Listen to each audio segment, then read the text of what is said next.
Assalamualaikum warahmatullahi wabarakatuh. Pada kesempatan kali ini saya akan mempresentasikan PPT yang berkaitan dengan jurnal terumbu karang yang berjudul Inventarisasi Bioekologi Terumbu Karang di Pulau Panjang, Kabupaten Jepara, Jawa Tengah. Penulis Suryono, Munasik, R. Aryo, dan Gentur Handoyo.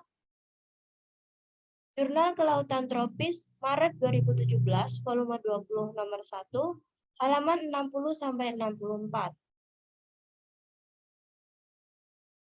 PPT ini dibuat oleh saya sendiri, yaitu dengan nama Rahmayani M. Nur, MPM 2014151013, dari kelas Kehutanan A Angkatan 2020, Fakultas Pertanian Universitas Lampung.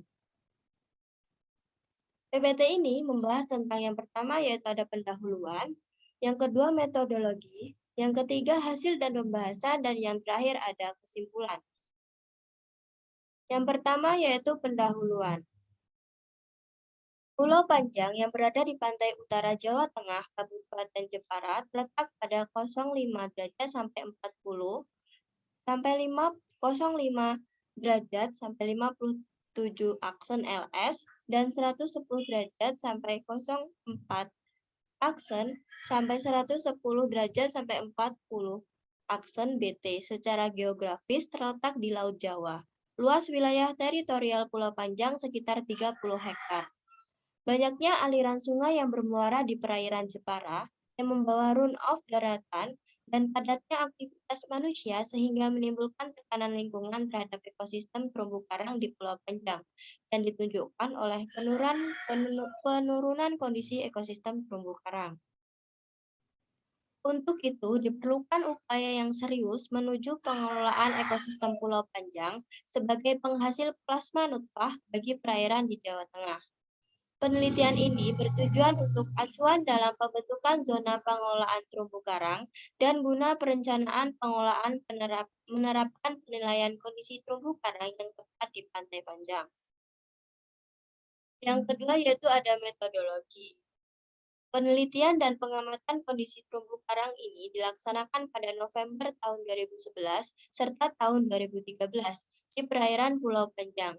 Di 7 stasiun yang berbeda dan pada 2 kedalaman, yaitu pada kedalaman 3 meter dan 7 meter di masing-masing stasiun.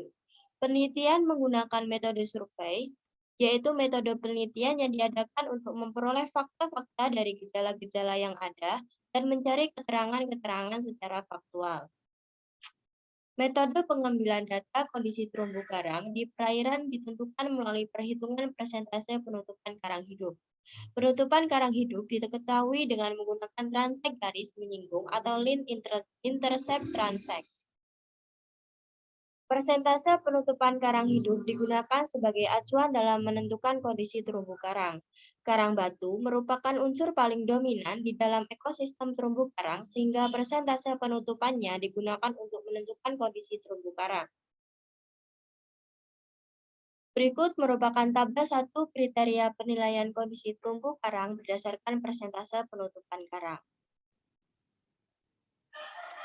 Berdasarkan tabel 1, data yang diperoleh dianalisa menggunakan metode deskriptif, yaitu dengan menggambarkan hasil yang telah diperoleh dan didukung dengan membandingkan tabulasi dari pengolahan data. Berikut merupakan gambar 1 lokasi stasiun pemantauan kondisi terumbu karang di Pulau Panjang, Kabupaten Jepara. Persentase penutupan karang hidup ditentukan dengan rumus sebagai berikut, yaitu NI sama dengan LI per L besar dikali 100%, di mana NI sama dengan persentase penutupan karang hidup dengan satuan persen, LI sama dengan panjang koloni karang per panjang transek garis dengan satuan sentimeter, L besar sama dengan panjang transek garis dengan satuan meter. Yang ketiga yaitu ada hasil dan pembahasan. Secara umum, kondisi terumbu karang di Pulau Panjang termasuk dalam kategori sedang atau dengan persen tutupan karang hidup 25-49% dan mencapai 57% dari seluruh area pengamatan. Hasil pengamatan menunjukkan bahwa tinggi rendahnya tutupan karang hidup di Pulau Panjang berkaitan dengan tingkat kematian koloni karang. Terumbu karang di depan mercusuar dengan persen tutupan tertinggi memiliki indeks mortalitas atau MI rendah yaitu 0,2. Sedangkan terumbu karang di depan makam atau towing ke-1 dengan persen tutupan 20% memiliki indeks mortalitas atau MI yang tinggi yaitu 2. Secara umum, kerusakan terumbu karang yang terjadi di Pulau Panjang berupa karang mati dan karang masif dan branching.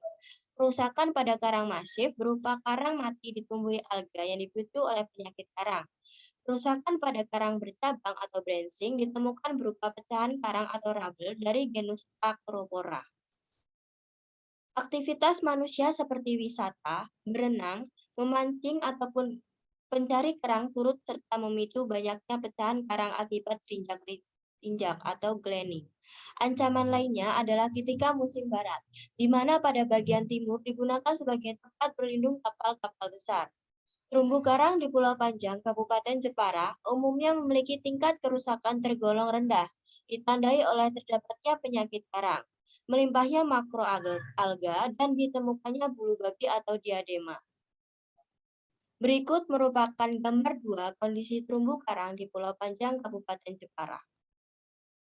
Gambar 3, yaitu hubungan persentase tutupan karang mati atau HCD, makroalga atau MA, dan karang lunak atau SC di Pulau Panjang, Kabupaten Jepara. Perairan Pulau Panjang selalu mendapatkan sumbangan sedimen bersuspensi pada saat hujan, yang berasal dari sungai-sungai dari daratan Pulau Jawa yang bermuara ke perairan Jepara dan berpotensi mengancam kelestarian terumbu karang. Berdasarkan hasil observasi tahun 2013, kondisi ekosistem terumbu karang yang ada di perairan Pulau Panjang mengalami peningkatan kerusakan yang tinggi dari tahun ke tahun.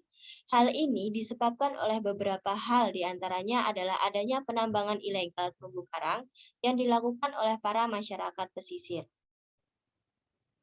Berdasarkan hasil wawancara dengan responden, pemancing yang melakukan pemancingan di sekitar perairan Pulau Panjang menginjak-injak karang pada saat memancing. Yang keempat, kesimpulan. Inventarisasi kondisi terumbu karang di perairan Pulau Panjang menunjukkan bahwa kondisi terumbu karang termasuk dalam kategori sedang sampai dengan kategori buruk.